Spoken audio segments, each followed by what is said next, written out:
Bismillahirrahmanirrahim. Alhamdulillahilladzi hadana lihadza wa ma kunna linahtadiya laula an hadana Allah.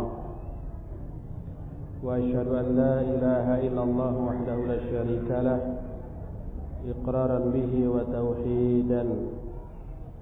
Wa asyhadu anna Muhammadan abduhu wa rasuluhu sallallahu alaihi wa ala alihi wa ashabihi وسلم تسليما كثيرا وبعد فإن أصدق الحديث كتاب الله وخير الهدي هدي محمد صلى الله عليه وآله وسلم وشر الأمور محدثاتها وكل محدثة بدعة وكل بدعة ضلالة وكل ضلالة في النار.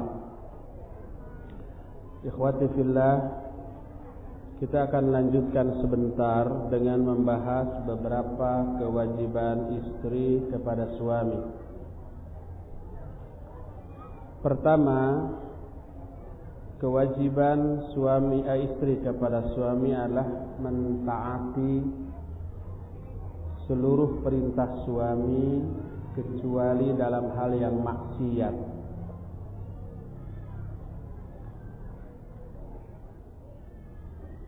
Dalam salah satu hadis yang diriwayatkan oleh Imam Al-Hakim, lalu Al-Hakim mensahihkan hadis ini dan disepakati kesahihannya oleh Imam Az-Zahabi rahimahullah, diterima dari Husain bin Muhsin. Kata Husain, haddatsatni ammi qalat ataitu Rasulullah sallallahu alaihi wasallam fi ba'dil hajah faqala ayyu hadhihi adatu bu'lin qultu na'am qala kaifa anti lahu qalat ma aluh yakni ma uqassiru fi ta'atihi illa ma ajiztu anhu. Qala fanduri aina anti minhu fa innama hiya jannatuki fa innama huwa jannatuki wa naru. Kata Husain, bibiku telah menceritakan kepadaku. Bibinya ini seorang wanita sahabiyah sezaman dengan Nabi sallallahu alaihi wasallam. Kata bibinya, aku datang kepada Rasul sallallahu alaihi wasallam untuk suatu keperluan. Ditanya oleh Nabi, siapa ini? Apakah kamu punya suami? Dijawab, iya. Beliau bertanya, bagaimana sikapmu kepada suamimu? Aku menjawab, ma'alu.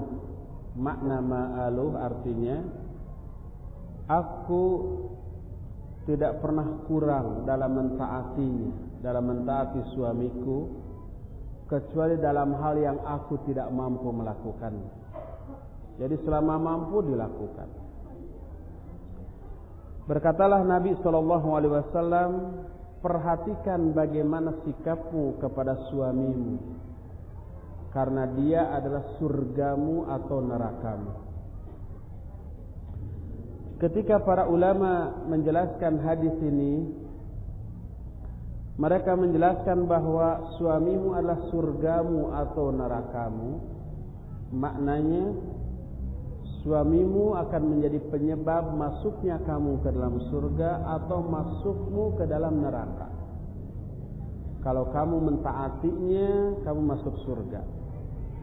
Kalau kamu tidak mentaatinya, kamu masuk neraka. Sebagaimana sebuah hadis diterima dari Abu Hurairah radhiyallahu an, diriwayatkan oleh Imam Ibnu Hibban dalam kitab sahihnya, dan hadis ini disahihkan oleh Syekh Al-Albani rahimahullah. Nabi SAW bersabda, idza shallatil mar'atu khamsaha wa shamat syahraha wa hasunat farjaha wa ata'at zawjaha qila laha udkhulil jannata min ayyi abwabil jannati syi'ti. Bila seorang wanita mampu memelihara salatnya yang 5 waktu, saum 1 bulan penuh di bulan Ramadan, memelihara farajnya dan mentaati suaminya, akan dikatakan kepada wanita itu, silakan kamu memasuki pintu surga. Silakan kamu melalui surga melalui pintu mana saja yang kamu suka. Syekh Muhammad Shalih Al-Utsaimin rahimahullah menjelaskan bahwa yang dimaksud dengan silakan kamu masuk surga melalui pintu mana saja yang kamu suka, maknanya kita tahu surga itu ada 8 pintu. Ada pintu sholat, pintu saum yang disebut royan, pintu jihad, pintu sedekah, dan ada 8 pintu. Orang yang ahli sholat, dia akan masuk surga melalui pintu sholat. Ahli saum melalui pintu royan. Ahli jihad melalui pintu jihad. Kalau seseorang melakukan seluruh amalan itu, dia ahli sholat, ahli saum, ahli jihad dan seterusnya, dia boleh masuk surga melalui pintu mana saja yang dia suka. Sehingga hadis ini maknanya seorang wanita yang memelihara 4 poin yang disebutkan dalam hadis ini. Pertama, salat yang 5 waktu. Yang kedua, saum Ramadan. Ketiga, memelihara kehormatan diri. Dan yang keempat, mentaati suami.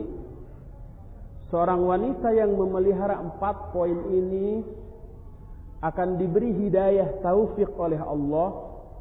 Dengan hidayah itu dia akan melakukan ibadah, salat, saum, zakat, jihad dan seterusnya, sehingga dia menjadi ahli bagi amalan-amalan itu seluruhnya, sehingga dia berhak memasuki surga melalui pintu mana saja yang dia suka. Oleh karena itulah maka seorang wanita yang solihah, yang disebut dengan sebaik-baik wanita, salah satu kriterianya adalah mentaati suaminya. Kata Nabi SAW, khairun nisa imra'atun idza nadharta ilaiha saratka wa idza amartaha ata'atka wa idza ghibta anha hafizatka fi malika wa nafsiha. Sebaik-baik wanita adalah seorang istri yang apabila kamu sebagai suaminya memandang kepadanya, dia menyenangkan engkau. Bila engkau memerintahkan kepadanya, dia mentaatimu. Dan bila engkau tidak ada di hadapannya, dia memelihara kehormatan dirinya dan memelihara hartamu. Ketika menjelaskan hal ini, para ulama di antara Syekh Al-Utsaimin menyatakan, yang dimaksud seorang wanita yang solihah adalah wanita yang ketika dipandang oleh suaminya menyenangkan dirinya, adalah mencakup menyenangkan dari 2 sisi. Sisi yang pertama adalah penampilan fisik, dengan cara berdandan di hadapan suaminya, dengan cara dia berpenampilan yang wangi, yang bersih, yang fresh, yang seger. Oleh karena itu seorang wanita yang berdandan, tampil fresh, seger di hadapan suaminya untuk menyenangkan suaminya, perbuatan itu jelas berpahala dan menggugurkan dosa. Sehingga seorang wanita yang solihah bukanlah wanita yang tidak peduli terhadap penampilan dia di hadapan suaminya. Udah puluhan tahun inilah berumah tangga, kayaknya udah bosen. Akhirnya dia pakai baju yang belel. Mandi, kalau nggak keluar nggak mandi selama seminggu juga. rambut acak-acakan sigana banyak kutuan. Dan ketika berpapasan dengan suaminya harus menahan nafas. Itu bukan kriteria wanita yang solihah. Penampilannya dijaga, diperhatikan, pakai pakaian yang bagus yang disenangi oleh suaminya. Memakai umpamanya kosmetik yang memang secara syar'i tidak terlarang dan itu disukai oleh suaminya bila istrinya memakainya. Memakai parfum khusus spesial untuk di rumah untuk suaminya dibolehkan, bahkan dipahalai. Ini sisi pertama yang membuat suaminya suka dan senang ketika melihat istrinya.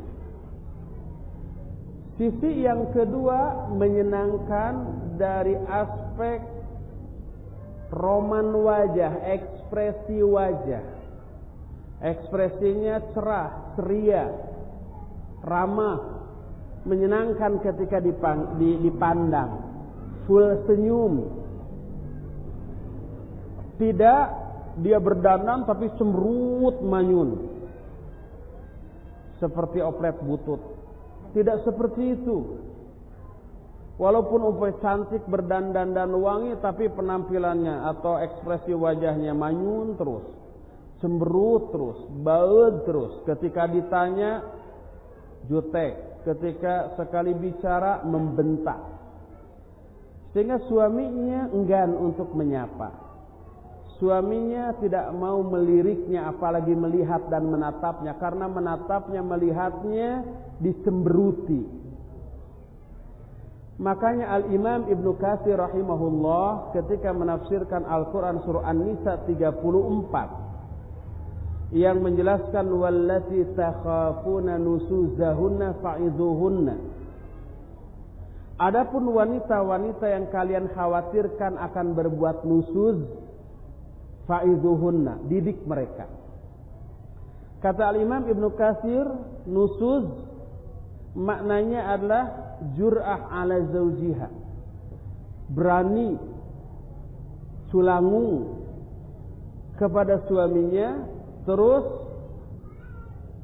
wahya ghadibah alaiha, dia juga marah dan cemberut kepada suaminya. Setiap kali seorang istri menunjukkan kecemberutan, kemanyunan kepada suaminya, saat itu dia terjerumus ke dalam sikap nusuz. Dan ketika itu suaminya memandang pasti menimbulkan kesumpekan, ketidaknyamanan pada diri suaminya. Dan itu bertentangan dengan hadis tentang kriteria wanita yang solihah, idza nazarta ilaiha saratka. Apabila kamu sebagai suaminya memandang kepadanya, dia menyenangkan engkau. Menyenangkan termasuk dari aspek ekspresi wajah wanita. Oleh karena itu seorang wanita yang solihah adalah wanita yang selalu tersenyum ramah kepada suaminya. Selalu menampakkan keceriaan, kesenangan, kegembiraan dan kebahagiaan kepada suaminya. Itu wanita yang solihah, yang apabila dipandang oleh suaminya menyenangkan. Sekali lagi catat akhwat, menyenangkan dari dua sisi yang tadi. Sisi yang pertama penampilan fisik, dengan berpenampilan secantik mungkin, sefresh mungkin, sesegar mungkin, seharum mungkin. Dan yang kedua dari sisi ekspresi wajah atau roman muka. Tunjukkan senyum yang sesering mungkin, keramah tamahan dan keceriaan di hadapan suaminya. Begitu suaminya melihat, dia senang dari dua sisi. Sisi pertama istrinya tampil fresh dan segar. Sisi yang kedua ekspresi wajah istrinya juga ramah dan menyenangkan. Ini adalah salah satu yang harus dijaga oleh setiap istri di hadapan suami. Kalau dia menginginkan terkena dengan hadis itu, yaitu dianggap sebaik-baik wanita. Jadi yang pertama sebaik-baik wanita adalah apabila dipandang menyenangkan. Yang kedua apabila diperintahkan dia taat.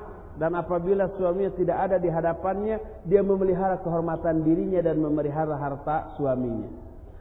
Dari sini kita mengetahui wajib setiap istri taat kepada suami selama suami tidak memerintahkan hal yang dilarang oleh Allah dan Rasulnya. Ketika suami memerintahkan hal yang dilarang, maka tidak boleh mematuhi suami dalam perkara itu. Nabi SAW bersabda dalam salah satu hadis yang diterima dari Abdullah bin Umar radhiyallahu anhuma, dikeluarkan oleh Imam Al-Bukhari dan Imam Muslim dalam dua kitab sahihnya. Kata Nabi SAW, "Alal mar'il muslim as-sam'u wat-tha'ah fi ma ahabba wa kariha illa ay yu'mara bi ma'siyatin. Fa in umira bi ma'siyatin fala sam'a wala tha'ah." Kata Nabi SAW, setiap muslim berkewajiban mendengar dan taat, baik dalam hal yang dia sukai atau yang tidak dia sukai. Umpamanya istri diperintah oleh suami, perintah itu tidak disukai oleh istri karena melelahkan umpamanya. Kata istrinya, "Tolong pijitin punggung saya, jangan lama-lama, 2 jam saja." Itu melelahkan dan tidak disukai, tapi itu bukan hal maksiat, maka wajib taat. Kata suaminya, "Coba belikan nih beras 2 karung, mah panggul sendiri." Tapi itu tidak mampu ya. Selama mampu dan bukan maksiat, walaupun tidak disukai, wajib taat. Kecuali apabila dia diperintahkan untuk maksiat, maka ketika diperintahkan untuk maksiat tidak boleh mendengar dan tidak boleh taat.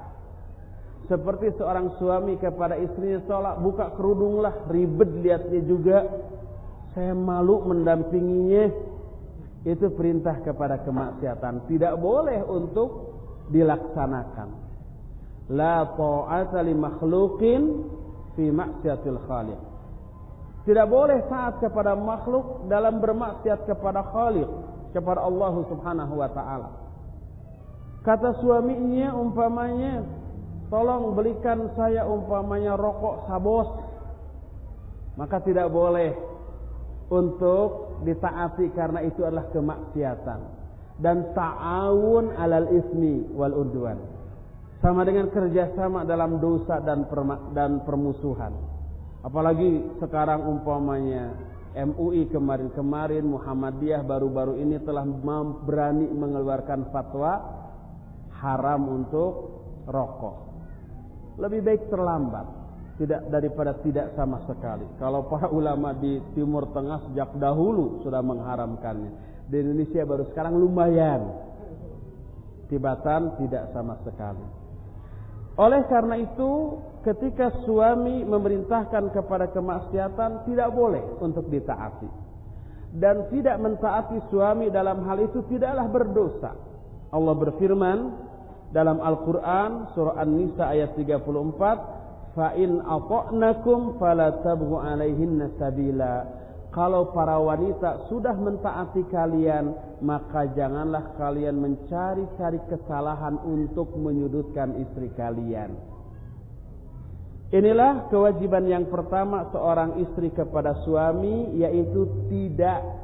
yaitu mentaatinya dalam segala perintahnya, baik yang disukai ataupun yang tidak disukai, selama tidak diperintah kepada hal yang maksiat. Ini yang pertama.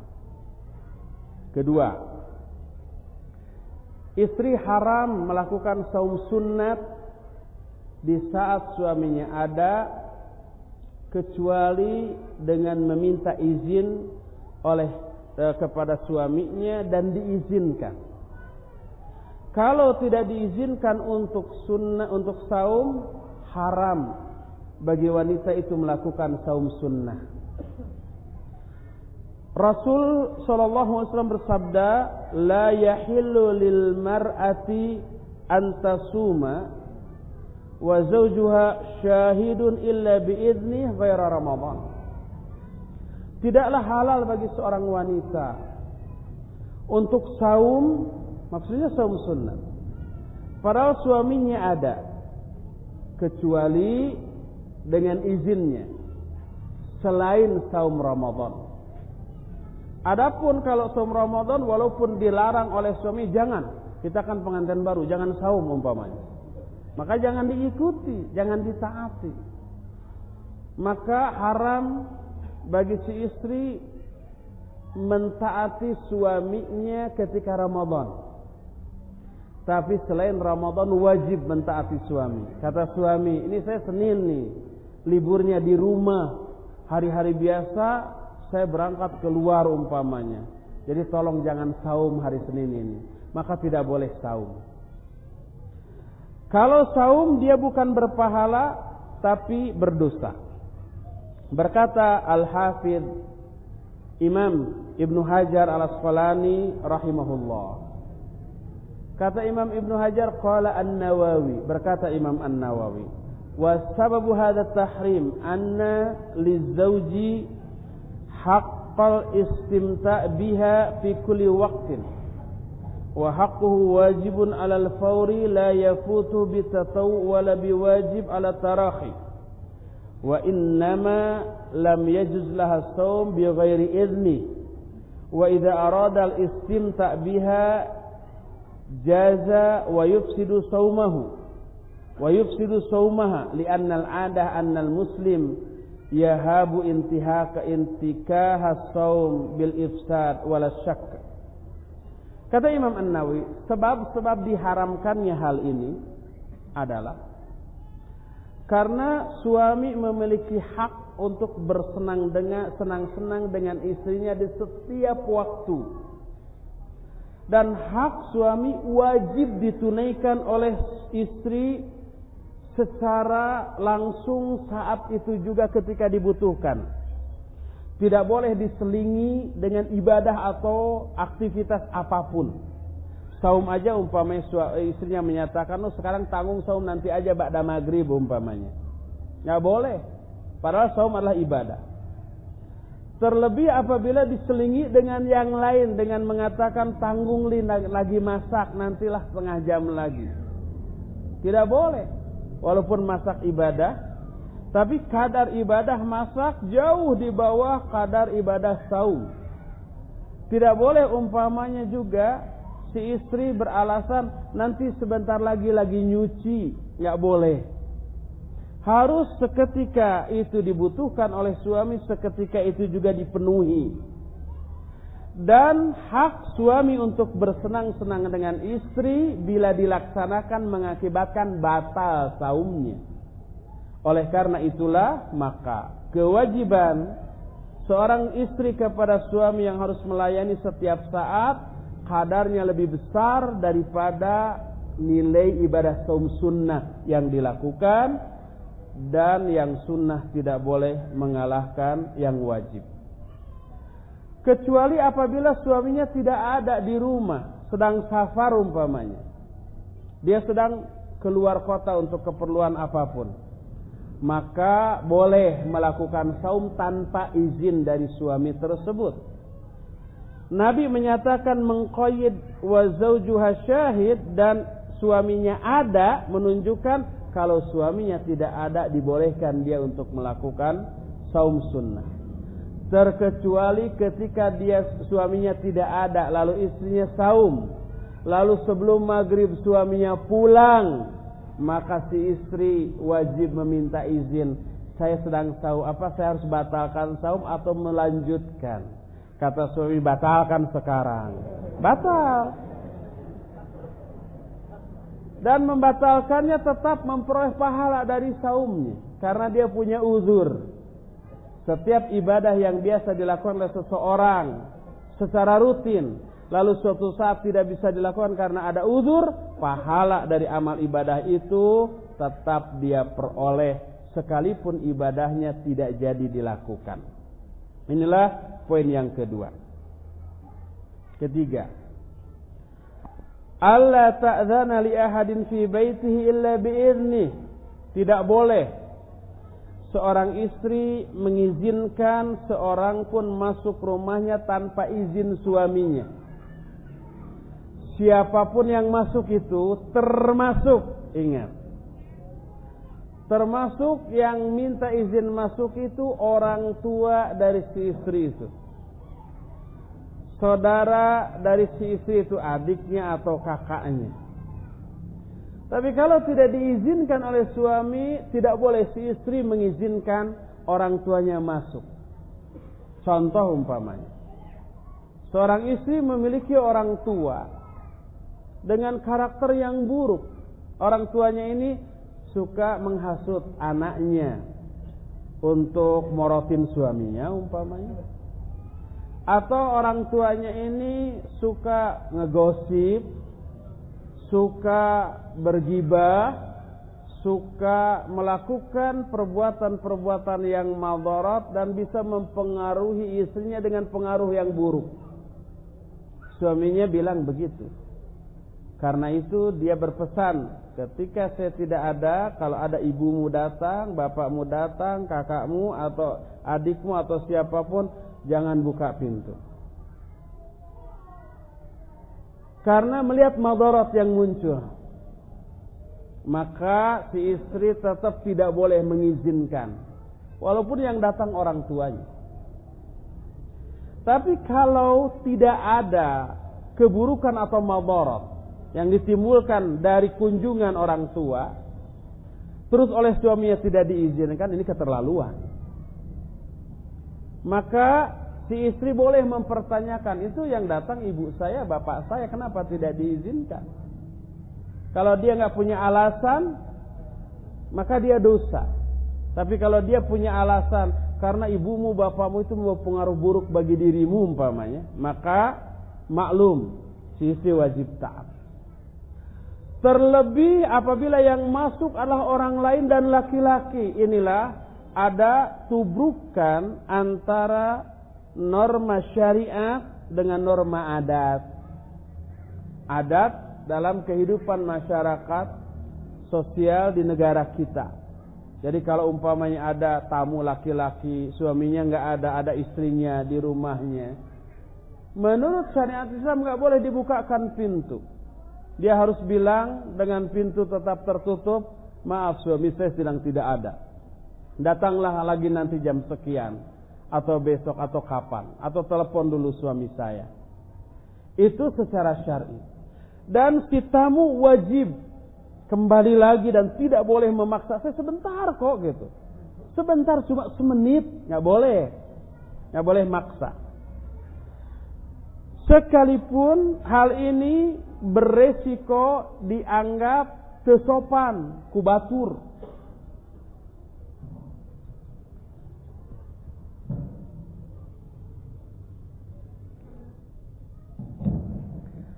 Dianggap menurut norma yang berlaku di masyarakat itu, wah ini tidak beradab. Ada tubrukan.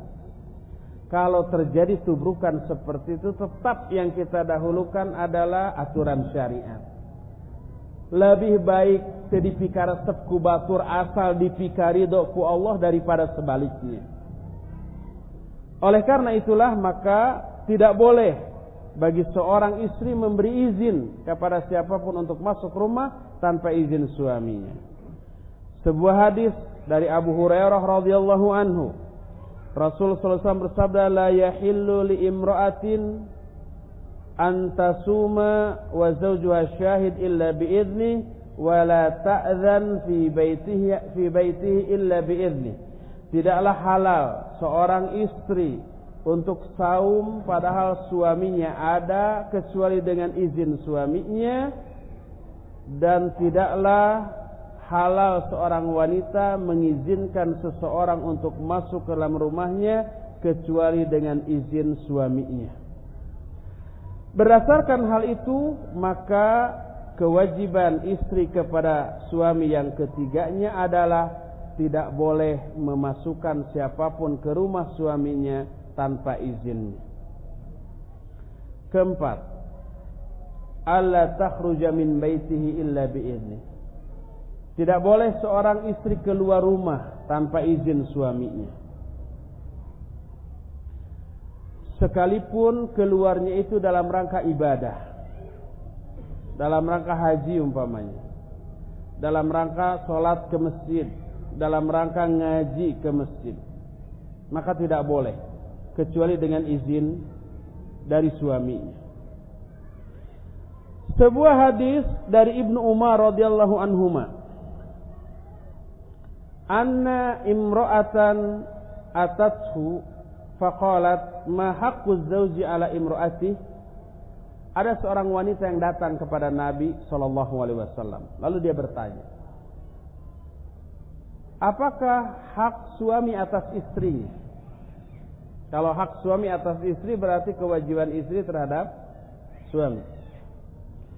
Dijawab oleh Nabi sallallahu alaihi wasallam, alla tamna'ahu nafsaha wa in kanat ala dhahri qutubin wa la tu'ti min baitihi syai'an illa bi'idni fa in fa'alat dhalik kana lahul ajru wa 'alaiha al-wizru wa la tasumu tatawwu'an illa bi'idni fa in fa'alat wa atamat lam tu'jar wa alla takhruja min baitihi illa bi'idni fa in fa'alat la'anathal malaikatu malaikatul ghadab wa malaikatur rahmah hatta tatuba wa tarji. Qila wa in kana zaliman, qala wa in kana zalima. Kata Rasul sallallahu alaihi wasallam, janganlah seorang wanita menolak keinginan suaminya sekalipun suaminya mengajaknya di atas punggung seekor binatang tunggangan. Maka tidak boleh menolak, apalagi di tempat yang lebih layak. Dan janganlah seorang istri memberikan sesuatu pun dari rumah suaminya kepada orang lain kecuali dengan izin suaminya. Apapun yang diberikan itu, baik makanan, uang, barang, baju-baju bekas suaminya, diberikan kepada orang lain. Apapun yang ada di rumah suami tidak boleh diberikan kepada orang lain kecuali dengan izinnya. Kalau wanita itu melakukan itu, umpamanya ya, ada pengemis pakai pakaian sompang samping, si istri kasihan, suaminya nggak ada, diambilnya baju suami yang terjelek diberikan kepada si pengemis itu. Kalau dia melakukan itu, suaminya dapat pahala, istrinya dapat dosa. Karena dia tidak izin dulu kepada suami, maka haram untuk memberikannya. Kecuali kalau zaman sekarang kan mudah, ada telepon ya, Pak ada pengemis nih compang samping gitu. Kan ada tuh baju bapak yang paling jelek yang dulu harganya 10 juta, tapi sekarang udah jelek banget gitu. Berikannya, kalau kata semua, ya udah berikanlah, kasihan. Boleh. Kalau enggak atau tidak bisa dihubungi suaminya sehingga tidak diperoleh izinnya, maka tidak boleh diberikan. Dan janganlah seorang istri saum sunat kecuali dengan izin suaminya. Kalau dia melakukan itu dan menyempurnakan saumnya, maka dia tidak memperoleh pahala dari saumnya.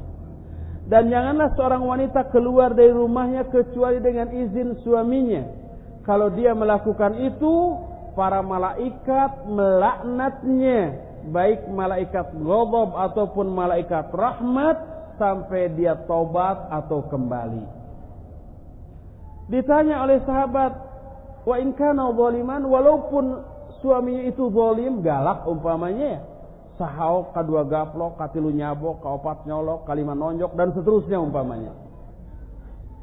Galak, walaupun zalim suaminya, kata Nabi SAW, ya walaupun zalim jangan keluar. KDRT itu namanya. Jadi nggak boleh seorang wanita kabur dari rumah suaminya, baik dekat ataupun jauh. Selama kabur di luar rumah, selama itu dilaknat dia oleh para malaikat, malaikat ghadab dan malaikat rahmat. Berkata Syekhul Islam, wala yahillu lizawjah an takhruja min baitiha illa bi'idnih, wala yahillu li ahadin an ya'khudhaha ilaihi wa yahbisuha an zawjiha, sawa'un kana dhalika likauniha muradi'an aw likauniha qabilatan aw ghairu dhalik min as-sana'at. Wa idza kharajat min baiti zawjiha bighairi idnih kanat nashijatan asiyatan lillahi wa li rasulih mustahiqatan lil uqubah. Kata Syekhul Islam, tidaklah halal bagi seorang istri untuk keluar dari rumah suaminya tanpa izin suaminya. Dan tidak juga halal bagi seorang pun untuk mengambil istrinya kemudian ditahan di rumah orang yang ngambil itu. Sekalipun umpama yang ngambil itu orang tuanya sendiri. Sinilah, daripada dibegitu-begitukan oleh suamimu, pulang saja ke sini lalu ditahan oleh orang tuanya. Tidak halal, dosa orang tuanya. Baik diambilnya itu untuk menyusui atau untuk pekerjaan-pekerjaan lainnya. Kalau wanita itu keluar rumah suaminya tanpa izin suaminya, dia wanita yang nusuz, yang maksiat kepada Allah dan Rasulnya, dan berhak untuk memperoleh azab. Ini dikemukakan oleh Syekhul Islam dalam kitab Majmul Fatawa. Berkata Al-Imam Ibnu Qudamah Al-Maqdisi rahimahullah, walizawj man'uha minal khuruj min manzilihi ila ma laha minhu budda sawa'un aradat ziyaratu walidayha au i'adatihima au hudura janazati ahadihima. Seorang suami berhak melarang istrinya untuk keluar dari rumahnya, sekalipun keluarnya itu untuk sesuatu yang penting tapi tidak diizinkan oleh suami.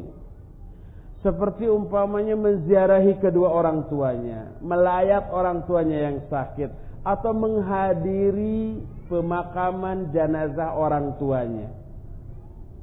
Orang tua istri meninggal umpamanya. Kata suaminya, kamu jangan keluar rumah, tetap di sini. Maka wajib mentaati suami, tidak boleh keluar. Walaupun untuk menziarahi orang tuanya.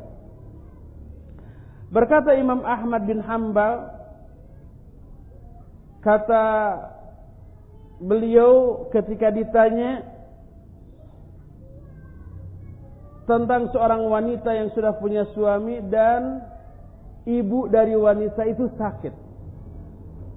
Kata Imam Ahmad, ta'atu zawjiha aujabu 'alaiha min ummiha illa ayyadhana laha. Mentaati suaminya lebih wajib bagi wanita itu daripada menziarahi ibunya, kecuali kalau suaminya mengizinkannya. Akan tetapi seorang suami tidak boleh melarang istrinya untuk pergi ke masjid atau melakukan kegiatan-kegiatan yang penting yang tidak melanggar syariat dan mesti dilakukan oleh seorang istri. Umpamanya istrinya mau sholat di masjid atau kajian di masjid dan tidak ada alasan suaminya untuk melarang. Kewajiban di rumah sudah selesai umpamanya, di jalan aman, di masjid juga aman dan bermanfaat, maka tidak boleh dilarang. Kata Nabi SAW, idza sta'dhanat imra'atu ahadikum ilal masjid fala yamna'ha. Bila salah seorang istri kalian minta izin untuk pergi ke masjid, maka janganlah dilarang. Ini yang pertama. Kedua, la tamna'u ima Allah masajid Allah. Janganlah kalian larang para wanita untuk pergi ke masjid Allah. Ke masjid bagi wanita tidak wajib, sunnah. Oleh karena itu apabila ada ibunya sakit atau meninggal, lalu istrinya si wanita itu mau menziarahi ibunya yang sakit atau meninggal sebagai bukti berbuat baik kepada orang tua, lebih wajib daripada sekedar datang ke masjid. Kalau datang ke masjid saja tidak boleh dilarang oleh suaminya bila tidak ada uzur, terlebih menengok ibunya yang sakit atau ibunya yang meninggal, maka suami tidak boleh melarang istrinya untuk keluar. Kalau dia melarang tanpa uzur, dosa suaminya. Tapi kalau toh dia melarang walaupun tanpa uzur, si istri wajib taat kepada suaminya seperti itu. Dan dosa yang nanggung adalah tadi suaminya.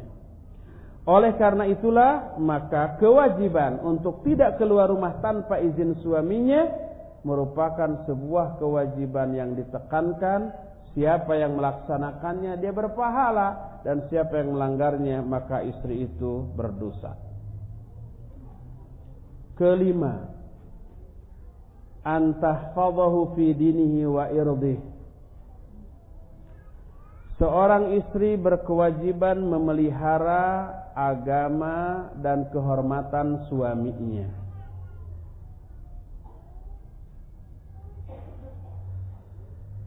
Memelihara kehormatan suaminya dengan cara tidak bertabarruj,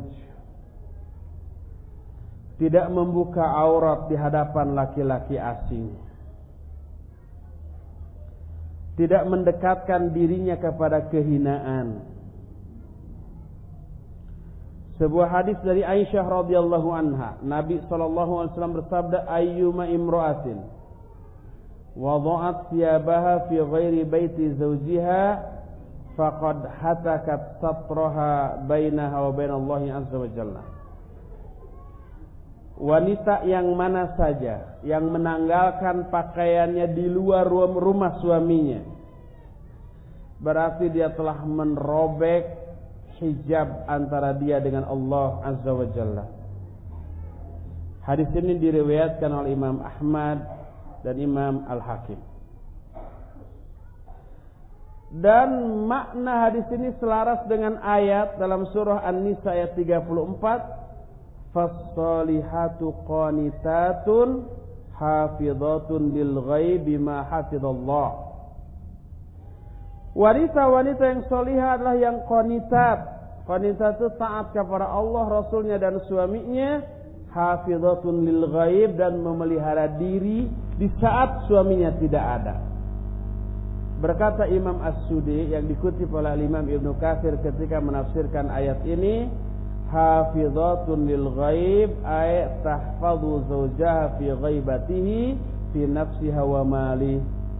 Makna hafizatun lil ghaib, istri itu memelihara suaminya ketika suaminya tidak ada, baik yang dipelihara itu harga diri dari suaminya melalui kehormatan istrinya, dan memelihara juga harta dari suaminya. Inilah yang kelima. Keenam, memelihara hartanya. Tadi sudah disebutkan. Ketujuh, mengikuti suami dalam hal tempat tinggal, rumah. Kedelapan, melayani suaminya dan mengurus rumah yang ditinggali, ditempati bersama suaminya. Kesembilan, bersyukur, berterima kasih atas semua jasa dan kebaikan suami. Dan yang terakhir, yang ke-10 adalah menyusui anak-anaknya, memeliharanya dan mendidik anak-anak mereka. Inilah 10 poin kewajiban istri kepada suami. Poin-poin terakhir ini ngebut karena waktunya sudah hampir habis. Jatah kita cuma sampai jam 2. Sebab di atas jam 2 ada acara khusus ibu-ibu. Saya nggak tahu apakah arisan atau apa. Oleh karena itu harus diakhiri secara ringkas sampai di sini. Insyaallah besok mungkin kita akan lanjutkan dengan hal-hal lain yang belum terterangkan pada kesempatan sekarang ini. Sebelum kita masuk kepada sesi tanya jawab, kita akan masuk dulu kepada acara door prize.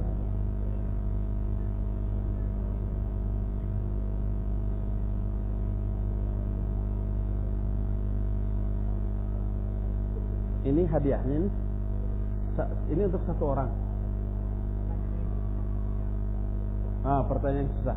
Hadiahnya berupa ada teh rosel, teh merah ya yang menyegarkan, dan 5 botol minuman herbal semuanya. Ini semuanya obat kuat. Minimal ini obat haus. Ada habbatus sauda, ada extra virgin olive oil. Untuk apa? Ada madu hutan Riau, dan ada yang lain-lain. Ini cuma satu pertanyaan dengan hadiah yang cukup menggiurkan, 5 botol dan 1 teh rosel. Oleh karena itu pertanyaannya juga harus agak susah katanya, ya. Siapa yang menghadiah? Cung. Siapa lagi? Masa nggak ada tuh? Ada berapa ratus orang di sini? 1, 2. Siapa lagi? 3, 4. Sudah. Siapa lagi? Hafiz. Tadi belum kan? Iya. Hafiz, kalau mau hadiah ini jawab dulu pertanyaan saya. Pertanyaannya agak susah karena hadiahnya besar, mahal.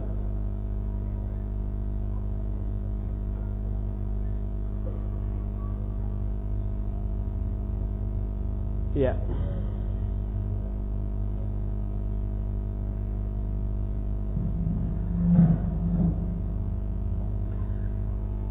Pertanyaan yang akan saya ajukan adalah,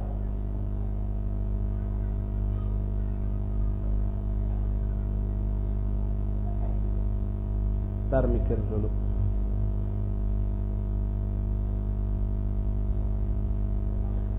Sebutkan 1, 2, 3, 4, 5, 6. 6. Karena hadiahnya 6 buah. Jangan ada yang kurang satupun. 6. Kewajiban istri kepada suami dari 10 poin yang tadi jelaskan. Jangan ada yang kurang. 1. Jangan dibaca. Jangan nyontek. Harus ingat. 1. Taat kepada suami kecuali dalam hal maksiat. 2. Tidak memasukkan orang ke dalam rumah kecuali atas izin suami. 3. Tidak keluar rumah kecuali atas izin suami. 4. Menjaga harta suami. 5. Mengurus rumah yang ditinggali bersama suami. 6. Menyusui anaknya. Barakallahu fiikum. Iya. Selesai sudah. Kita masuk ke pertanyaan. Sebaiknya jangan ada lagi yang bertanya, karena yang tadi juga tersisa numpuk. Sebagian masih disembunyikan oleh panitia. Ada pertanyaan dari Nur di Singapura yang mengikuti kajian ini lewat Paltalk internet. Seorang istri sejak kematian suami telah menjadi murung, tidak pede, dan sering merasa tidak disukai teman-teman wanita lain. Apa nasihat Ustaz mengenai wanita ini? Pertama, diselidiki dulu kenapa tidak pede dan murungnya. Apakah karena statusnya sebagai janda? Itu yang pertama.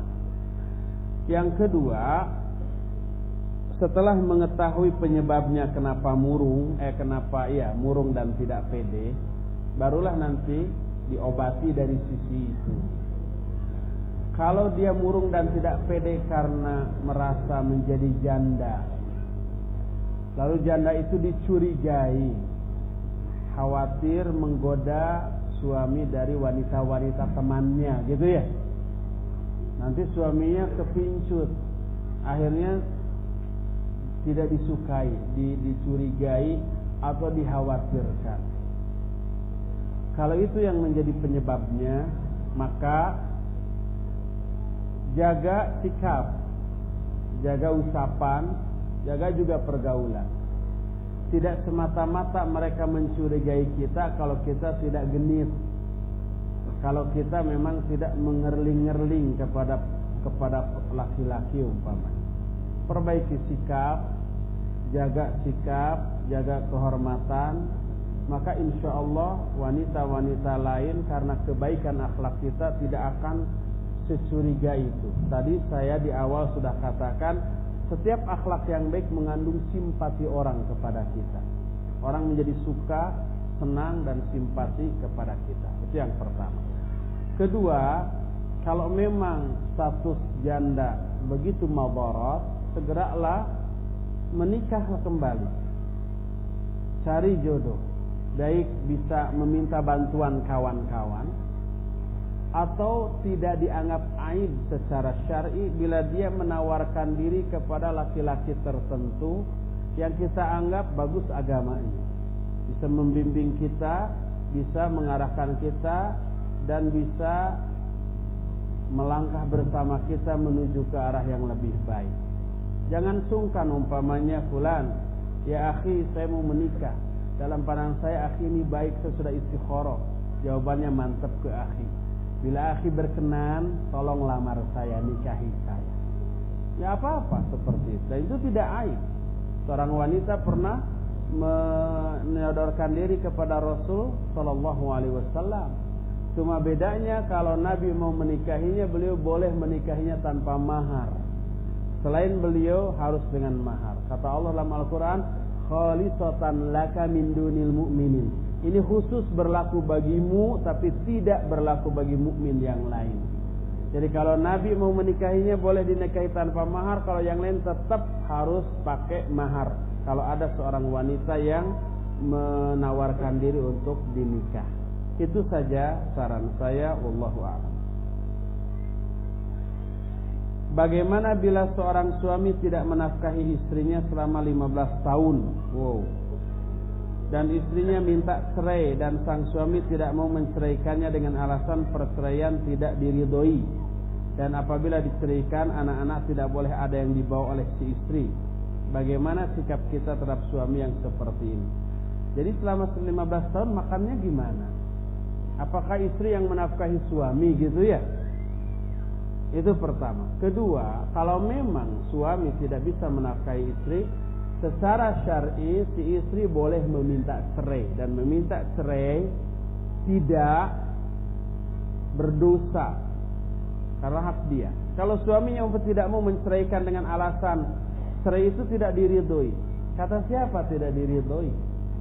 Syariat membolehkan seorang wanita minta cerai kalau ada uzur syar'i, seperti tidak dinafkahi umpamanya.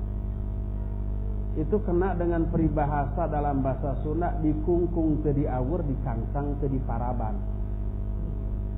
Dikungkung teu diawur itu artinya dikungkung itu di kurungan, tapi teu diawur. Kalau hayam di parabana teu diawur, tah kophakan gitu kan, ka hayam eta mah. Dicangsang itu diikat, tapi teu diparaban, tidak dikasih makan. Itu dikungkung teu diawur, dicangsang teu diparaban. Dinikahi tapi tidak dinafkahi. Kalau kepada ayam saja itu orang zalim, dikungkung teu diawur, dicangsang teu diparaban teh. Apalagi kepada bukan ayam ini, perempuan, wanita, manusia, dosa dia.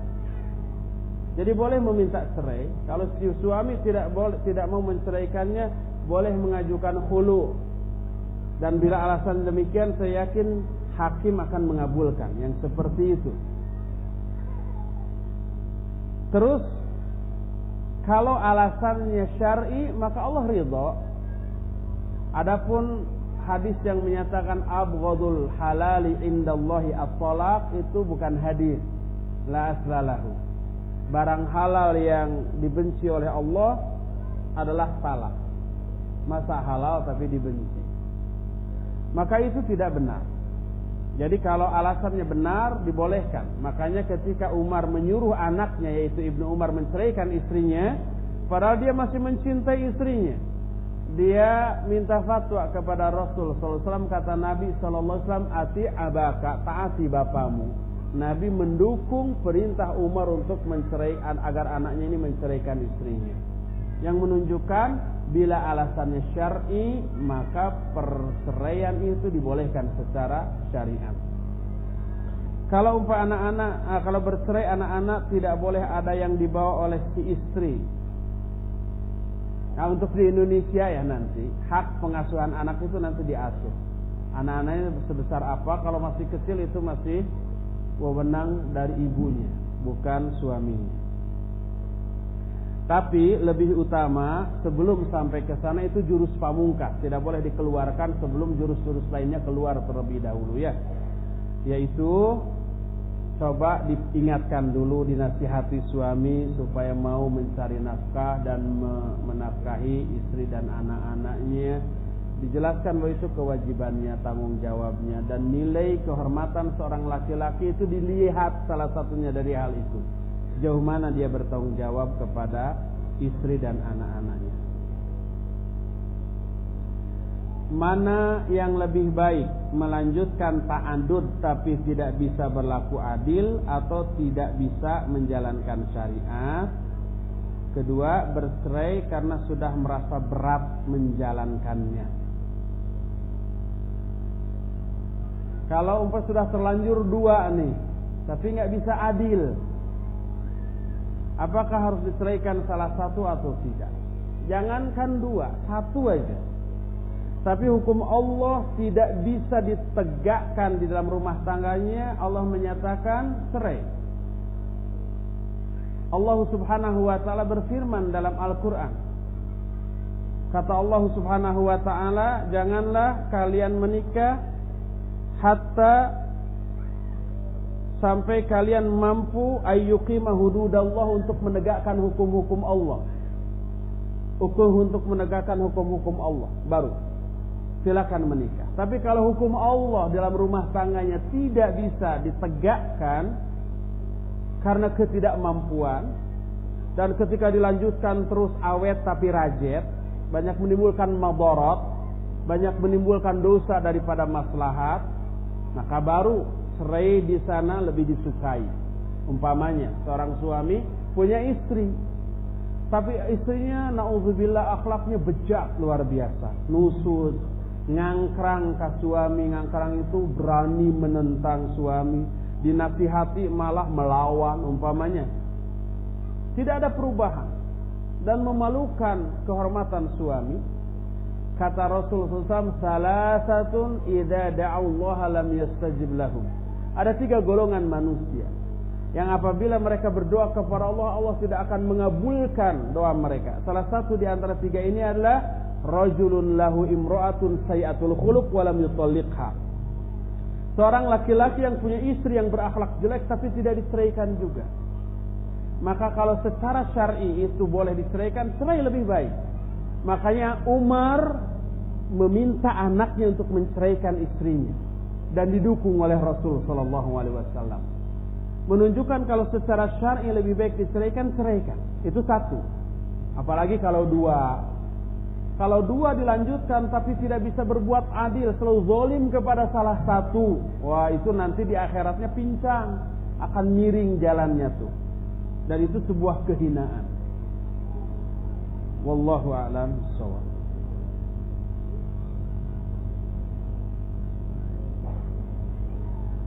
Selektiflah kalian dalam memilih ibu dari anak-anak kalian, karena para istri akan melahirkan anak yang mirip, yang mimik kemiripan dan saudara-saudari dari istri kalian. Hadis riwayat Ibnu Majah. Mohon penjelasan tentang hadis tersebut. Ya, hadis ini yang ditanyakan insya Allah akan dibahas besok ketika membahas tentang kewajiban kepada anak. Sebab salah satu di antara hak anak terhadap bapaknya, ini hak anak. Hak anak harus ditunaikan jauh sebelum anak itu lahir, bahkan dari sebelum menikah. Salah satu hak anak adalah memilihkan calon ibu dari ibu yang solihah, dari wanita yang solihah. Itu hak anak loh. Sebab anak nanti kan akan dididik oleh siapa? Oleh ibunya. Si anak juga akan membawa gen pembawaan dari ibunya. Kalau sembarang memilih, nanti gennya menurun, kemudian ketika membina dan mendidiknya juga nggak bagus, diarahkannya kepada arah yang salah. Berarti hak anak tidak ditunaikan. Makanya salah satu di antara hak anak adalah seorang ayah harus memilihkan calon ibu dari anak-anaknya dari golongan orang wanita-wanita yang solihah. Bukan hanya yang cantik tapi solihah loh. Makanya para ulama berdasarkan hadis itu nanti memilih calon istri yang solihah termasuk salah satu hak anak-anak kita nanti. Anaknya belum lahir ya, haknya sudah harus ditunaikan jauh sebelum anak itu lahir, yaitu memilih calon ibu bagi anak-anak kita kelak. Nanti itu akan lebih jauh dijelaskan besok insyaallah. Lebih utama mana, menghajikan orang tua dahulu atau berhaji dengan membawa istri terlebih dahulu? Berhaji dulu untuk dirinya, karena itu wajib ain. Dan istrinya yang menjadi tanggung jawabnya, itu terlebih dahulu. Apa nasihat Ustadz untuk pasangan suami istri yang berbeda manhaj sehingga menyebabkan hak dan kewajibannya tidak terpenuhi? Ya, kalau ini sudah terjadi, apa boleh buat? Harus disamakan manhajnya, tapi penyamaannya ke arah yang benar, manhaj yang benar. Jangan sampai seorang suami daripada ribet-ribet udah aja ikut manhaj istrinya yang kacau umpamanya. Manhaj sufi ikut sajalah geleng-geleng kepala. Sama manhajnya. Itu enggak.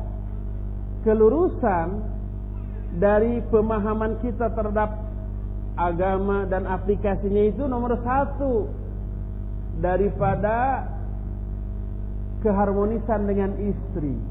Mana yang lebih dipilih, harmonis dengan istri tapi sesat gitu ya, atau berada di atas kebenaran walaupun sering bentrok dengan istri? Maka yang dijawab, yang dipilih adalah yang kedua, karena yang kedua ini menyangkut hak Allah Subhanahu wa ta'ala, kewajiban kita kepada Allah Subhanahu wa ta'ala. Jadi samakan manhaj di atas manhaj yang lurus, barulah itu akan menjadi salah satu penunjang harmonisnya rumah tangga. Ini bagi yang sudah.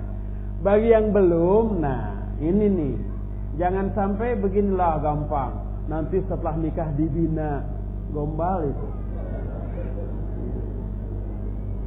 Jadi ya Ustaz, saya ingin tantangan, saya nggak akan milih akhwat yang semanhaj. Saya ingin milih wanita ahli bid'ah biar saya ada pahala mendakwahinya dan mendidiknya. Gombal. Yang sudah semanhaj aja dididiknya agak sulit ya, apalagi yang beda. Lebih baik kita milih yang sudah jadi tinggal di lempeng meisan daripada yang amat bengkok sekali lalu harus diperbaiki semuanya. Jadi pilihlah yang lebih selamat. Bagaimana kontribusi seorang istri terhadap masyarakat sedangkan waktunya habis mengurusi rumah tangga? Jangan dikira mengurus rumah tangga tidak memiliki kontribusi terhadap kemaslahatan masyarakat. Besar sekali. Dengan menunaikan kewajiban dia sebagai istri kepada suami dan anak-anak, kontribusinya besar. Dengan terpenuhinya semua kebutuhan suami, suami berkiprah di masyarakat, kiprahnya maksimal dan memberi manfaat yang banyak karena dukungan istri dari dalam rumah. Anak-anaknya juga soleh solihah, membawa manfaat pada umat. Itu akibat pendidikan istri. Ada sebuah kisah yang dituturkan oleh Al-Imam Az-Zahabi rahimahullah. Antum pernah mendengar seorang ulama yang diberi julukan Ibnu Daqiqil Id? Tahu nggak Daqiqil Id itu apa artinya? Daqiq itu tepung. Id ya Id, Idul Fitri. Tepung untuk Idul Fitri, adonan kue terbuat dari tepung untuk membuat kue pada Idul Fitri. Disebut demikian karena ada sebuah kisah. Ketika Ibnu Daqiqil Id, seorang ulama yang ketika ngaji, ketika ceramah bagus disukai oleh murid-muridnya. Semua orang memuji. Hanya Ibnu Daqiqil Id, istrinya tidak pernah disebut-sebut. Pada keberhasilan suaminya karena dukungan istrinya di rumah. Istrinya ingin membuktikan tanpa dukungan istrinya, suaminya tidak akan sesukses itu. Suatu saat Ramadan menjelang Idul Fitri, istrinya merengek. Besok Idul Fitri itu biasanya banyak tamu. Kita nggak punya persediaan kue, makanan untuk menjamu tamu kita. Nggak ada Daqiqul Id, nggak ada adonan tepung untuk Id, Daqiqul Id. Suaminya nggak sempat lagi nyari, sudah malam. Besoknya mau Lebaran, mempersiapkan materi untuk khutbah. Istrinya merengek-rengek terus, Daqiqul Id, Daqiqul Id, Daqiqul Id, terus begitu. Sampai esok harinya jadi pikiran. Esoknya ketika khutbah, daqiqil id ini terus mendominasi pikirannya. Sampai kata-kata itu keluar dalam khutbah. Dia menyatakan daqiqil id, daqiqil id. Saat itu ceramahnya tidak begitu mengena. Kaget murid-muridnya. Kemudian seusai khutbah pulang. Dia seperti biasa diiringi oleh murid-muridnya ingin bersilaturahmi ke rumahnya. Sepanjang jalan dia mikir nggak bisa menjamu makanan dengan makanan yang layak bagi tamu-tamunya yang akan berkunjung ke rumahnya. Gimana ini? Kebayang juga istrinya juga akan kebingungan gitu. Apa yang terjadi? Begitu sampai di rumah, makanan sudah terhidang dan tersedia secara lengkap. Tentramlah dia, nyamanlah dia. Dipersilakan tamu-tamunya datang. Masuk.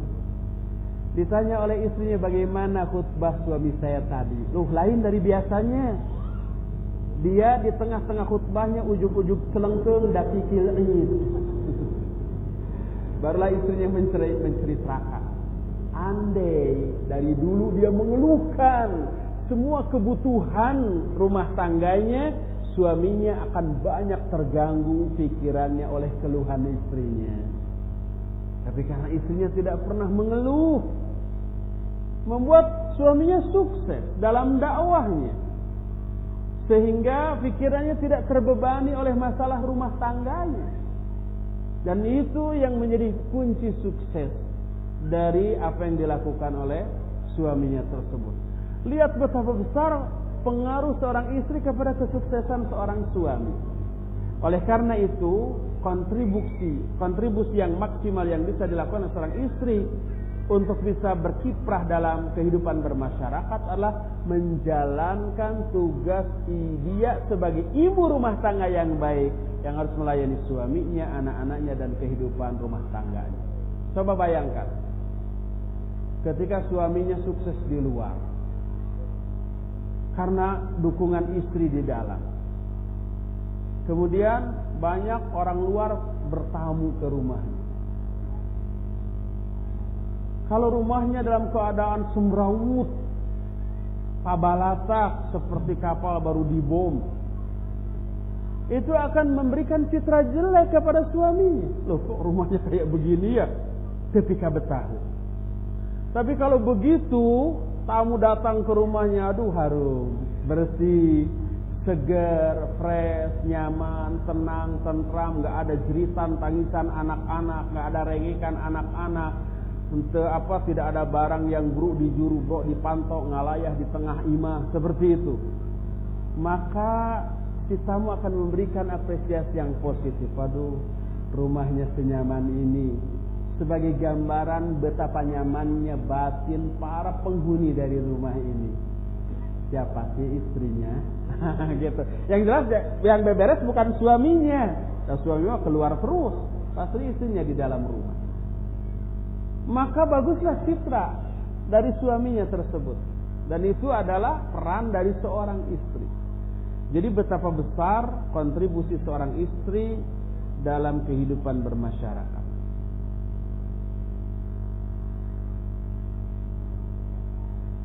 Bagaimana jika kita tidak dibolehkan sering-sering menengok orang tua atau ibu oleh suami, padahal kita ingin menemani ibu kita yang sendirian di rumah?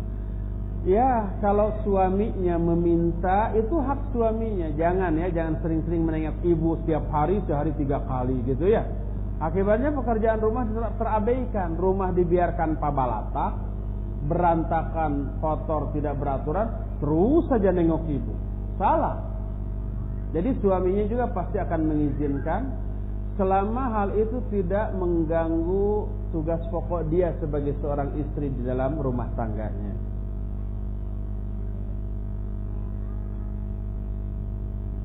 Apakah iman saya lemah jika saya lebih suka menikah jika saya sudah mapan padahal saya sudah dewasa? Maksudnya sekarang merasa belum mapan, terus belum menikah dan berjanji kalau sudah mapan baru menikah. Kalau nggak mapan-mapan gimana? Nggak akan nikah-nikah. Lihat kondisi. kalau kondisi sudah berada pada posisi wajib nikah, kalau tidak nikah umpamanya khawatir terjerumus ke dalam maksiat, maka nikahlah walaupun belum mapan. Karena hadis yang menyatakan man istata'a minkumul ba'as falyatazawwaj, siapa di antara kamu yang sudah punya kemampuan menikah, hendaklah menikah. Yang dimaksud kemampuan di sana para ulama menyatakan al-istita'atu fil wad'i, kemampuan seksual, bukan kemampuan finansial. Adapun kemampuan finansial, kata Allah dalam Al-Quran, iyakunu fuqara yughnihumullahu min fadli. Kalau calon-calon pengantin ini fakir, miskin, maka Allah akan memberikan kecukupan kepada mereka dari karunia-Nya. Tetap nikahkan walaupun miskin. Seorang wanita menghibahkan dirinya kepada Rasul SAW, lalu Rasul tidak berminat menikahinya. Seorang laki-laki menyatakan, ya Rasulullah, nikahkan dia kepada saya. Kata Nabi SAW, apa yang kamu miliki untuk menikahinya? Enggak punya. Cari walaupun besi dari cincin. Walaupun cincin dari besi. Cincin dari besi gratis itu. Murah meriah. Dia cari enggak punya tuh, bayangkan. Cincin dari besi aja enggak punya. Enggak punya ya Rasulullah. Lalu Nabi bertanya, apa surat apa yang kamu hafal dari Al-Quran? Surat anu. Itulah jadi mahar. Ini miskin. Sampai cincin besi juga nggak punya.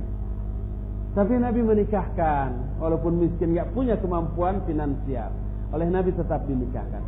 Jadi walaupun miskin nikah, kalau memang saatnya sudah mengharuskan dia menikah. Yang bila tidak menikah, khawatir terjerumus dalam maksiat, insya Allah rizki menyusul. Allah berjanji, yughnihumullahu min fadli. Allah akan berikan kecukupan dengan pernikahannya itu.